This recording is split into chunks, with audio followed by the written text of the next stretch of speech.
അല്ല അതെ, ഈ ലീഗ് ഭൂമി വാങ്ങാൻ കോടികൾ കൊടുത്തില്ലേ? അതെ, കൊടുത്തല്ലോ. അപ്പൊ ആരുടെ കയ്യിൽ നിന്നാ ലീഗ് ഭൂമി വാങ്ങിയത്?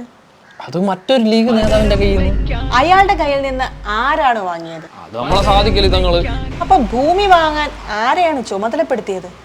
ഒരു ലീഗ് എംഎൽഎ. എന്നിട്ട് രേഖകളൊന്നും നോക്കിയില്ലേ? അത് പരിശോധിക്കണമെങ്കിൽ ഏതെങ്കിലും വക്കീലിന്റെ കൊടുക്കണം. ആ പൈസ ലാഭിക്കാൻ വേണ്ടിട്ട് നമ്മൾ എംഎൽഎ തന്നെ അതെല്ലാം പരിശോധിച്ചു. അല്ല, ഈ തോട്ട ഭൂമിയിൽ വീട് വെക്കാൻ പറ്റില്ല എന്ന് ഭൂമി വിറ്റ ലീഗ് നേതാൻ അറിയില്ലേ? പിന്നെ അറിയില്ലേ, ഓ വക്കീലല്ലേ. അല്ല, അപ്പൊ ഈ വിറ്റ് നേതാവിനെതിരെ നടപടി ഉണ്ടാകും? അതെങ്ങനെ പറ്റും? അങ്ങനെയാണെങ്കിൽ തങ്ങൾക്കെതിരെ നടപടി എടുക്കേണ്ടി വരില്ലേ? അല്ല, അപ്പൊ വീട് എങ്ങനെ വെക്കും? തോട്ടഭൂമി വീട് വെക്കാൻ പറ്റില്ലല്ലോ, അതിന് നിയമം ഇല്ലല്ലോ. എന്നിട്ട് അപ്പൊ കൊടുത്ത കോടികളോ? അതിപ്പോ കൊടുത്തു പോയില്ലേ? അല്ല, ഇതൊക്കെ നാട്ടുകാരുടെ കയ്യിൽ നിന്ന് പിരിച്ച പൈസയല്ലേ? ഇതൊക്കെ ആരുടെ കുറ്റമാണ്?